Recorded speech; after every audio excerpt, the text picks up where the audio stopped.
సాగునీటి రంగంపై విద్యాసాగర్ రావు చాలా పుస్తకాలు రాశారు. నీళ్లు నిజాలు పేరిట ఆయన పలు వ్యాసాలు కూడా రాశారు. తెలంగాణ రాష్ట్ర ఆవిర్భావం తర్వాత విద్యాసాగర్ రావును ప్రభుత్వం నీటిపారుదల శాఖ సలహాదారుగా నియమించింది. 1960లో ఉస్మానియా యూనివర్సిటీ నుంచి ఇంజనీరింగ్ పట్టా పొందిన విద్యాసాగర్ రావు ఆ తర్వాత జూనియర్ ఇంజనీర్ స్థాయి నుంచి అంచెలంచెలుగా కేంద్ర జలవనరుల శాఖ చీఫ్ ఇంజనీర్గా ఎదిగారు. తెలంగాణ ఏర్పడిన తర్వాత ప్రాజెక్టుల రీడిజైన్, మిషన్ కాకతీయ పథకాల రూపకల్పనలో విద్యాసాగర్ రావు కీలక పాత్ర పోషించారు. కృష్ణా గోదావరి జలాల్లో తెలంగాణ వాటా కోసం ఆయన సుదీర్ఘ పోరాటం చేశారు. ఇప్పుడు ఆయన మరణ వార్త విని అందరూ దిగ్భ్రాంతిని వ్యక్తం చేస్తున్నారు. నీటి వాటాల విషయంలో తెలంగాణకు అన్యాయం జరగకుండా ఉండటానికి ఎటువంటి చర్యలు తీసుకోవాలి అనే దానిపై ఆయన చాలా పరిశోధనలు చేశారు. ఆయన ఆ విషయంలో చాలా కృషి చేశారు. ఆయన మృతి తీరని లోటు అని రాజకీయ నాయకులు ఆయనతో ఉన్న అనుబంధాన్ని గుర్తు చేసుకుంటున్నారు. ఆయన ఆసుపత్రిలో చికిత్స పొందుతూ ఉన్నప్పుడే పలు రాజకీయ పార్టీల నాయకులు, ముఖ్యమంత్రి కేసీఆర్తో పాటు పలు రాజకీయ పార్టీల నాయకులు వెళ్ళి ఆయనతో మాట్లాడి యోగక్షేమాలు అడిగి తెలుసుకున్నారు. చికిత్స విధానం ఏ విధంగా కొనసాగుతుందో అడిగి తెలుసుకున్నారు. అధునాతన చికిత్సా విధానాలను అందించే విధంగా అన్ని ఏర్పాట్లు చేశారు. కానీ ఊపిరితిత్తుల సంబంధిత వ్యాధితో బాధపడుతున్న ఆయన కొద్దిసేపటి క్రితం మరణించారు. ఆయన మరణ వార్త విని పలువురు రాజకీయ పార్టీ నాయకులు దిగ్భ్రాంతిని వ్యక్తం చేస్తున్నారు. జలవనరుల విషయంలో ఆయన చేసిన కృషి అమోఘం అంటూ ఆయన్ను కొనియాడుతున్నారు. ఆయన మరణం తీరని లోటు అని చెప్తున్నారు. తెలంగాణ సాగునీటి శాఖ సలహాదారు విద్యాసాగర్ రావు కొద్దిసేపటి క్రితం కన్నుమూశారు. కొంతకాలంగా ఆయన ఊపిరితిత్తులకు సంబంధించిన వ్యాధితో బాధపడుతున్నారు. హైదరాబాద్లోని ఓ ప్రైవేట్ ఆసుపత్రిలో చికిత్స పొందుతున్న ఆయన కొద్దిసేపటి క్రితం తుదిశ్వాస విడిచారు. నీటిపారుదల రంగంలో విద్యాసాగర్ రావు అపారమైన కృషి చేశారు. అపారమైన అనుభవాన్ని గడించారు. 1939 నవంబర్ 14న నల్గొండ జిల్లా జాజిగూడెంలో ఆయన జన్మించారు. తొలినాళ్లలో జూనియర్ ఇంజనీర్గా విధులు నిర్వర్తించిన ఆయన ఆ తర్వాత కేంద్ర జలవనరుల శాఖ చీఫ్ ఇంజనీర్గా పనిచేశారు. కేంద్ర జల సంఘంలో వివిధ హోదాల్లో బాధ్యతలు నిర్వర్తించారు. సాగునీటి రంగంపై చాలా పుస్తకాలు రాశారు. నీళ్లు నిజాలు పేరిట ఆయన పలు వ్యాసాలు కూడా రాశారు. తెలంగాణ రాష్ట్ర ఆవిర్భావం తర్వాత విద్యాసాగర్ రావుని ప్రభుత్వం నీటిపారుదల శాఖ సలహాదారుగా నియమించింది. నీటిపారుదల విషయంలో, జలవనరుల విషయంలో ఆయన చేసిన కృషి అమోఘం అంటూ కొనియాడుతున్నారు. కాళేశ్వరం, పాలమూరు డిండి ప్రాజెక్టుల డిజైన్లను రూపొందించడంలో విద్యాసాగర్ రావు చాలా కీలక పాత్ర పోషించారు. మిషన్ కాకతీయలో కూడా విద్యాసాగర్ రావు కీలక పాత్ర పోషించారు. గత కొంతకాలంగా ఆయన అనారోగ్యంతో బాధపడుతూ ఉన్నారు. ఊపిరితిత్తులకు సంబంధించి ఆయన అనారోగ్యానికి గురి కావడంతో ఆయన్ను ఆసుపత్రిలో, ప్రైవేట్ ఆసుపత్రిలో అడ్మిట్ చేసి చికిత్సను అందిస్తూ ఉన్నారు. ఆయన త్వరగా కోలుకోవాలి అంటూ అందరూ ఆకాంక్షించారు. ముఖ్యమంత్రి కేసీఆర్ కూడా స్వయంగా ఆసుపత్రికి వెళ్ళి ఆయనతో మాట్లాడి ఆయన యోగక్షేమాలు అడిగి తెలుసుకున్నారు. త్వరగా కోలుకోవాలని ఆకాంక్షించారు. డాక్టర్లతో కూడా మాట్లాడారు. అందిస్తున్న చికిత్సా విధానాల గురించి మాట్లాడారు. కానీ ఆయన ఇప్పుడు చికిత్సకు స్పందించకపోవడంతో కొద్దిసేపటి క్రితం ఆయన మరణించారు. ఇప్పుడే అక్కడికి హరీష్ రావు కూడా హాస్పిటల్కి వెళ్తున్నట్టుగా తెలుస్తోంది. ఆయన మృతి వార్త తెలిసిన వెంటనే హుటాహుటిన మంత్రి హరీష్ రావు కూడా ఆసుపత్రి దగ్గరకు వెళ్తున్నారు.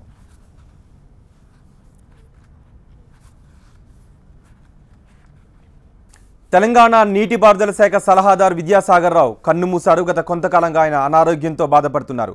హైదరాబాద్లోని ప్రైవేట్ ఆసుపత్రిలో చికిత్స పొందుతూ ఆయన కొద్దిసేపటి క్రితం తుదిశ్వాస విడిచారు. ఆయన మరణ వార్త విన్న వెంటనే తెలంగాణ వివిధ పార్టీల నాయకులు దిగ్భ్రాంతిని వ్యక్తం చేస్తున్నారు. ఆయనతో ఉన్న అనుబంధాన్ని గుర్తు చేసుకుంటున్నారు. ప్రస్తుతం టీఆర్ఎస్ ఎమ్మెల్సీ కన్నె ప్రభాకర్ మనకి అందుబాటులో ఉన్నారు.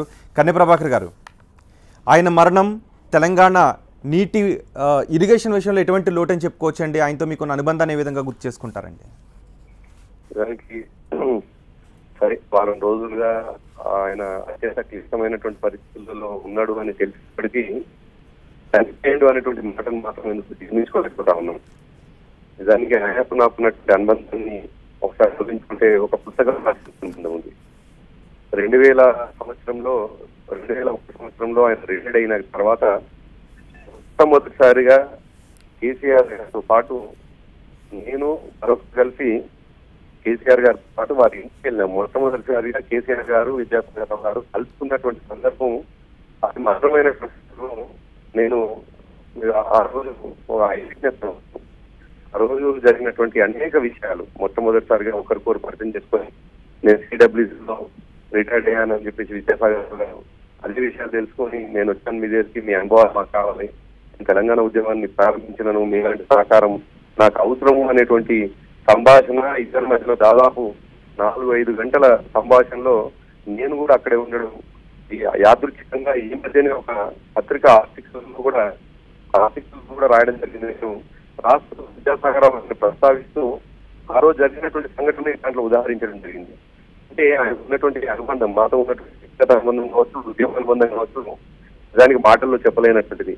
ఈ 14 సంవత్సరాలు ఉద్యమం చేస్తున్న సందర్భంలో మాలాంటి వాళ్ళందరూ కూడా మీలాంటి వాళ్ళు టీవీ ఛానల్లో చర్చకు వచ్చినప్పుడు కానీ, వేదికల మీద మాట్లాడాల్సిన సందర్భం వచ్చినప్పుడు కానీ, అదేవిధంగా అనేక సందర్భాల్లో మరి ఇంకా నీటికి సంబంధించినటువంటి విషయం మాట్లాడాలి అంటే మాకేదన్నా కొంత సరైన అవగాహన లేనప్పుడు ఇమ్మీడియట్ గా మా ఫస్ట్ ఫోన్ పోయేది విద్యాసాగర్ రావు గారికి.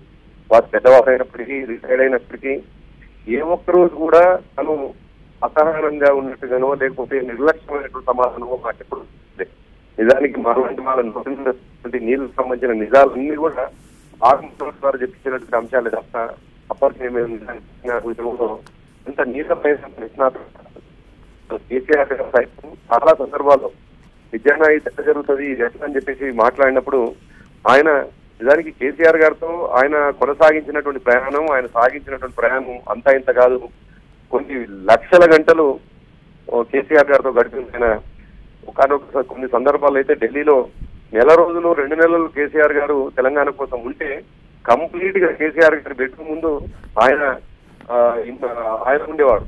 బెడ్రూమ్ ముందు ఉన్నటువంటి ఇంకో రూమ్ లో తనే ఉండేవాడు, జయశంకర్ గారు, విద్యాసాగర్ గారు. జయశంకర్ గారు పోయిన తర్వాత చాలా సందర్భాల్లో మేము అనుకునేవాళ్ళం ఈ పెద్ద ఆయన ఒక్కడే మిగిలి ఉన్నాడు, తప్పకుండా ఈయన కాంట్రిబ్యూషన్ కూడా ఈ స్థాయిలో ఉన్నదనే భావన ఉంటుండే.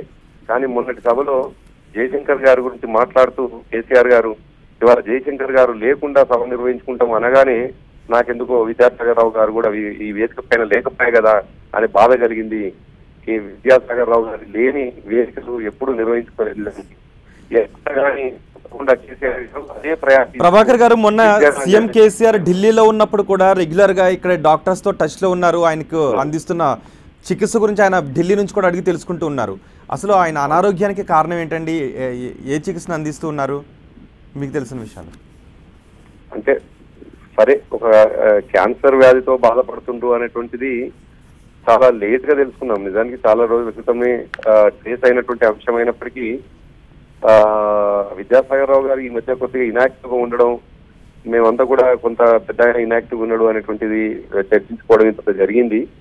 కానీ ఈ విషయం మాకు తెలిసిన తర్వాత ఇంత తొందరగా ఆయన మా నుండి విడిపోతాడు అనేటువంటి అదైతే నిజానికి జీర్ణించుకోలేనటువంటి అంశం.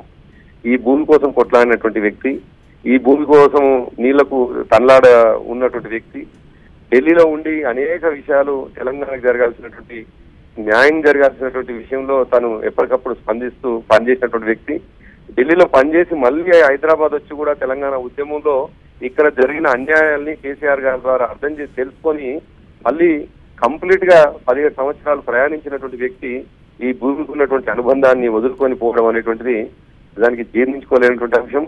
ఇది యావత్ తెలంగాణ ప్రజానికానికి, అదేవిధంగా నీళ్లతో అనుబంధం ఉన్న ప్రతి ఒక్క రైతుకు తప్పకుండా తీరని లోటు. ఎందుకంటే అంత మేధా సంపన్నుడు, అంత జ్ఞాని, అంత అసలు విషయాల్ని అనర్గళంగా ఎట్లాంటి అరమరికలు లేకుండా, ఎట్లాంటి అవి లేకుండా ఏదన్నా సమస్య, నీటికి సంబంధించినటువంటి సమస్య వచ్చిందని చెప్పగానే వెంటనే స్పందించి ఇట్లా మనం ప్రాబ్లం సాల్వ్ చేసుకోవచ్చు అని రీడిజైనింగ్ లో కూడా తన భాగస్వామ్యాన్ని కేసీఆర్ గారితో పంచుకొని తద్వారా ఈ తెలంగాణకు సేవ చేసినటువంటి విద్యాసాగర్ రావు గారు ఇవాళ లేకపోవడం అనేటువంటి మాటనే జీర్ణించుకోలేకపోతా ఉన్నాం.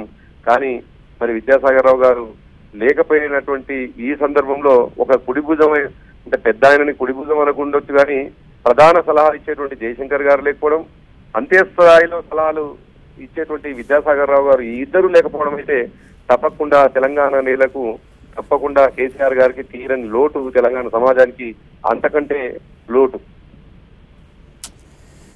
అటు విద్యాసాగర్ రావు మృతి పట్ల తెలంగాణ మంత్రి హరీష్ రావు కూడా తీవ్ర సంతాపాన్ని తెలిపారు. తెలంగాణ రాష్ట్రం ఒక గొప్ప మేధావిని, సాగునీటి రంగ నిపుణుని, ఒక తెలంగాణవాదిని కోల్పోయిందని హరీష్ రావు అన్నారు. తెలంగాణను 1 కోటి ఎకరాల మాగాణిగా మార్చాలి అనుకుంటున్న ముఖ్యమంత్రి కేసీఆర్కు ఇరిగేషన్ నిపుణుడిగా విద్యాసాగర్ రావు వెన్నుదన్నుగా నిలబడ్డారని హరీష్ రావు అన్నారు. నీళ్లు నిజాలు పేరుతో తెలంగాణకు సాగునీటి రంగంలో జరుగుతున్న అన్యాయాన్ని, ఆంధ్ర పాలక వర్గాల వివక్షను తన రచనలతో కళ్లకు కట్టినట్లుగా చూపారన్నారు హరీష్ రావు. విద్యాసాగర్ రావు లేని లోటు తెలంగాణ ప్రభుత్వం, తెలంగాణ సమాజం పూడ్చలేనిదంటూ హరీష్ రావు తీవ్ర దిగ్భ్రాంతిని వ్యక్తం చేశారు.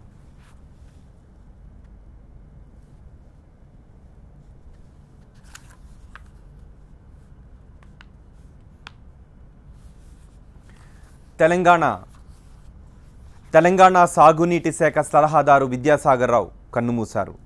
గత కొంతకాలంగా ఆయన అనారోగ్యంతో బాధపడుతున్నారు. హైదరాబాద్లోని ఓ ప్రైవేట్ ఆసుపత్రిలో చికిత్స పొందుతున్న ఆయన కొద్దిసేపటి క్రితం తుది శ్వాస విడిచారు. నీటిపారుదల రంగంలో విద్యాసాగర్ రావు అపారమైన అనుభవాన్ని గడించారు. 1939 నవంబర్ 14న నల్గొండ జిల్లా జాజిగూడెంలో జన్మించారు. తొలినాలలో జూనియర్ ఇంజనీర్గా విధులు నిర్వహించిన ఆయన ఆ తర్వాత కేంద్ర జలవనరుల శాఖ చీఫ్ ఇంజనీర్గా పనిచేశారు. కేంద్ర జల సంఘంలో వివిధ హోదాల్లో బాధ్యతలు నిర్వహించారు. సాగునీటి రంగంపై చాలా పుస్తకాలు రాశారు. నీళ్లు నిజాలు పేరిట ఆయన పలు వ్యాసాలు కూడా రాశారు. తెలంగాణ రాష్ట్ర ఆవిర్భావం తర్వాత విద్యాసాగర్ రావుని ప్రభుత్వం నీటిపారుదల శాఖ సలహాదారుగా నియమించింది.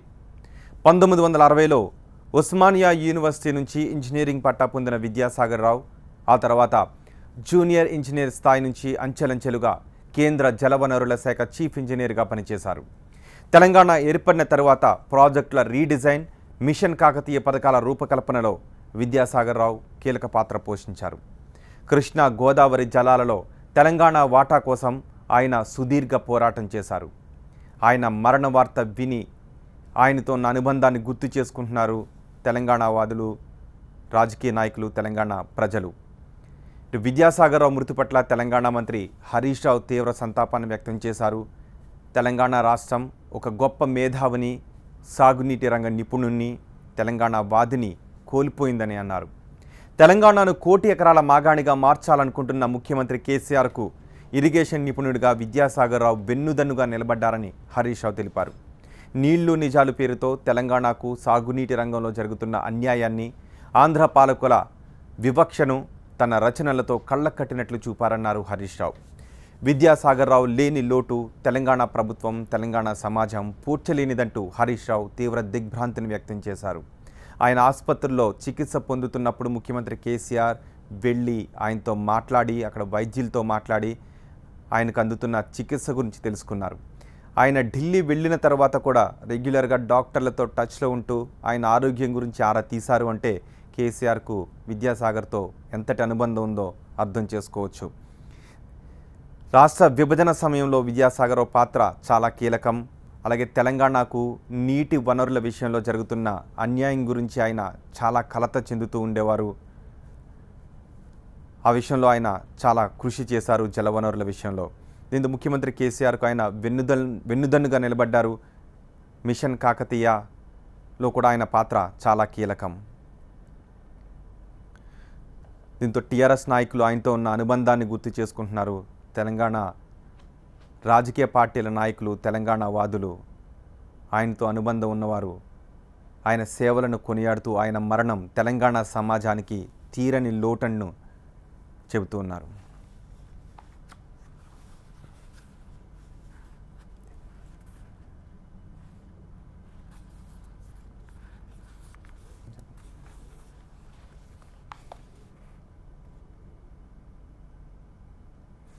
తెలంగాణ మంత్రి హరీష్ రావు కూడా ఆసుపత్రి దగ్గరికి వెళుతూ ఉన్నారు. ఆయన భౌతిక కాయాన్ని సందర్శించడానికి ముఖ్యమంత్రి కూడా వెళ్లే అవకాశం ఉన్నట్టుగా తెలుస్తోంది.